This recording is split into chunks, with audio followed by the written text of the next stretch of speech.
Olá, eu sou o professor Gabriel Rickel, da Universidade Federal de Itajubá. Estarei acompanhando vocês nesse curso de Física Experimental 1. Nosso primeiro laboratório é sobre cinemática, onde nós veremos os tipos de movimento mais simples que existem, os movimentos retilíneos. Para poder simular movimentos retilíneos sem as forças dissipativas do nosso dia a dia, nós faremos uso de um trilho de ar sobre o qual um pequeno carrinho é capaz de se deslocar praticamente sem nenhuma dissipação em seu movimento. Sensores de posição marcarão os tempos de passagem deste carrinho, acoplados a um cronômetro digital. Vamos lá? Iniciaremos com uma breve descrição do aparato instrumental e sua montagem. Não esqueça de acompanhar no roteiro do Laboratório 1. Todo o equipamento é montado sobre duas bancadas. O trilho de ar triangular tem um impulsionador na ponta e escala centimetrada, com submarcações de milímetro, para auxiliar no posicionamento dos sensores. Tem 2 metros de extensão. Um soprador garante o fluxo de ar estável e uma boa flutuação do carrinho. O carrinho, por sua vez, acompanha o formato do trilho e tem uma haste vertical para fazer o papel de corte físico nos sensores de passagem. Os sensores são óticos, modelo EQ012 da CIDEP, e estão acoplados a um cronômetro digital para registro dos tempos de passagem através de conectores. Os sensores são posicionados de tal maneira que, quando ocorre o corte de luz na direção do movimento, o meio do carrinho está na posição desejada. O cronômetro utilizado é da marca CIDEP, modelo EQ228A, multifuncional, com erro de 50 microsegundos. Iremos utilizar um calço de madeira para inclinar o trilho em seu pé unitário. A altura da aresta menor do calço será medida com um paquímetro manual metálico da marca Digimesh e erro de 10 micron.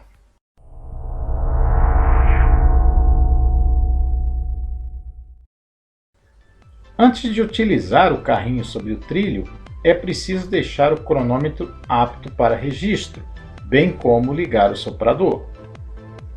O primeiro ensaio ocorrerá com o trilho perfeitamente nivelado, de modo que o carrinho percorrerá uma trajetória horizontal. Utilizamos um impulsionador para fornecer uma quantidade de movimento inicial ao carrinho. Após este impulso, o carrinho segue livre. O ensaio é muito rápido, mas os detectores e cronômetro registram com perfeição. Os sensores estão posicionados exatamente em 30, 60, 90, 120 e 150 centímetros, com erro de posição de mais ou menos 1 milímetro. Assim, o intervalo entre os sensores é sempre igual a 30 centímetros. O cronômetro é disparado quando o carrinho passa pelo primeiro sensor, marcando assim os intervalos de tempo transcorridos entre esta passagem e as dos demais sensores. A seguir, obteremos os tempos do primeiro ensaio. O cronômetro dispara quando o carrinho passa pelo primeiro sensor e marca o intervalo de tempo, em segundos, entre esta passagem pelos demais. Assim, por definição, o tempo do primeiro sensor é sempre zero. Neste ensaio horizontal, o tempo do segundo sensor é 0,49955. Do terceiro sensor é 1,00025. Do quarto sensor, 1,50600. E do quinto e último sensor, 2,01665. Resuma os dados obtidos no primeiro ensaio em uma tabela. Na primeira coluna, coloque o número do sensor de 1 a 5.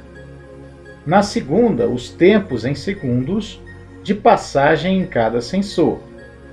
Não esqueçam que são medidas e precisam ser reportadas até o último algarismo significativo. O primeiro sensor tem tempo zero por definição do cronômetro. Na terceira coluna, coloque a posição de cada sensor. Neste experimento, os sensores foram colocados em 30, 60, 90, 120 e 150 centímetros, com erro de 1 milímetro na posição de cada sensor.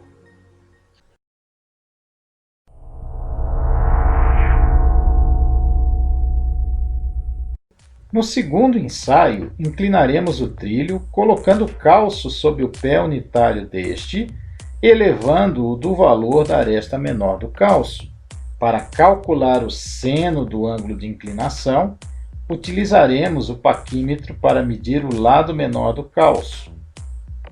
Esta leitura sempre inicia pelo zero do nônio. Neste caso, temos 23 milímetros com certeza. Os decimais são lidos onde a escala do nônio coincide com a escala superior central. Dois traços são coincidentes, então optamos pelo valor intermediário, 23,21 milímetros. O trilho fica inclinado, formando um triângulo retângulo, onde o cateto oposto ao ângulo de inclinação é justamente a aresta menor do calço que acabamos de medir. A hipotenusa deste triângulo é a distância entre os pés de apoio do trilho. Por construção, estes pés estão exatamente a 100 centímetros um do outro, com um erro de 1 milímetro na posição de cada pé. Com estas informações, calcule o seno do ângulo e seu erro, conforme as expressões que constam no roteiro do Laboratório 1.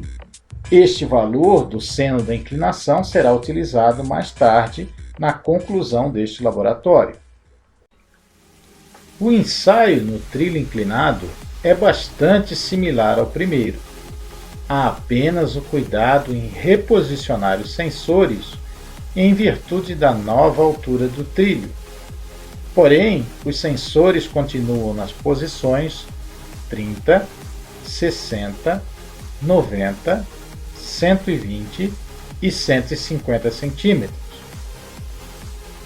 O cronômetro igualmente iniciará com a passagem no primeiro sensor e marcará os tempos em relação às passagens pelos demais. Neste ensaio, não é efetuado nenhum impulso inicial.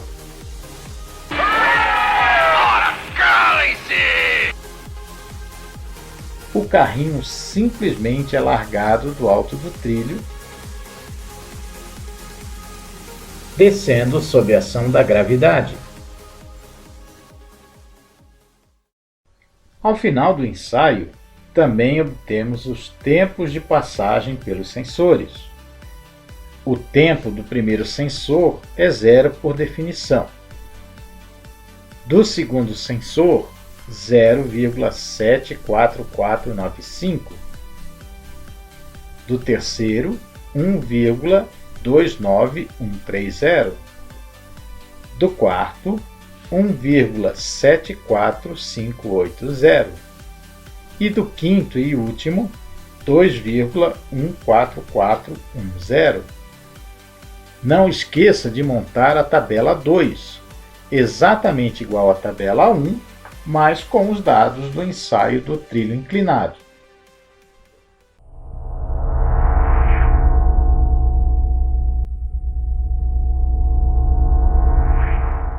Para analisar as características dos movimentos no trilho horizontal e no trilho inclinado, precisamos calcular as velocidades e tempos médios entre os pares de sensores. Note que neste laboratório só medimos posições e intervalos de tempo. Não medimos velocidades instantâneas, mas podemos medir velocidades e tempos médios entre os sensores. Por exemplo, podemos utilizar as posições e tempos de passagem dos sensores 2 e 3 no ensaio com o trilho horizontal para calcular o tempo médio e a velocidade média característica entre os dois, conforme as expressões aqui colocadas. Exemplificando para o primeiro ensaio com o trilho horizontal, temos um tempo médio de 0,74990 segundos e uma velocidade média de 59,9 centímetros por segundo entre os sensores 2 e 3. Com isto em mente, construa novas tabelas, aqui numeradas 3 e 4, para os dois ensaios, calculando o intervalo de tempo ΔT, a diferença de posição ΔP, o tempo médio e a velocidade média entre cada par de sensores. Não esqueça de aplicar as regras de operações com algarismos significativos e também da propagação de erros.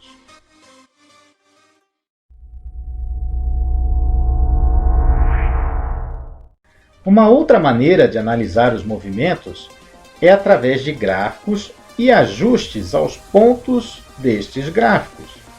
Para este laboratório, recomendamos a utilização do programa SciDavis. Para cada um dos dois ensaios, faça um gráfico da posição no eixo vertical contra o tempo, utilizando os dados das tabelas 1 e 2. Plote os pontos obtidos, levando em conta que as barras de erro são muito pequenas para serem evidenciadas. Ajuste um polinômio, o que julgar mais adequado, aos pontos experimentais. Entretanto, reflita isto sob a luz da cinemática galileana. Deixe a equação do polinômio ajustado no gráfico. Lembre-se que o SciDavis fornece os erros dos coeficientes dos ajustes. Portanto, escreva estes coeficientes conforme os erros. O gráfico deve estar bem legível, o que inclui pontos, nomes e escalas dos eixos. Guarde os coeficientes dos ajustes, pois os utilizaremos agora.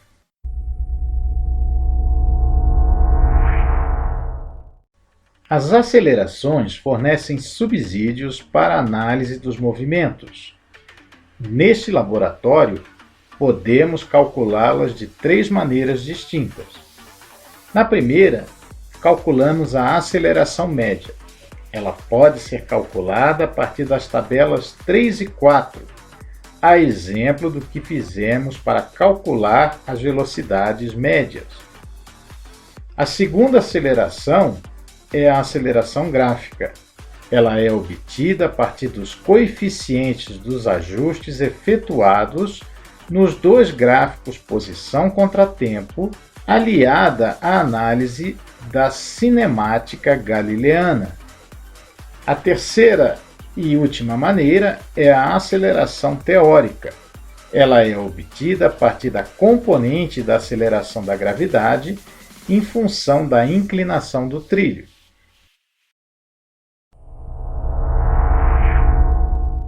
Conclua o seu trabalho explicitando seus resultados obtidos para as velocidades e acelerações em ambos os ensaios.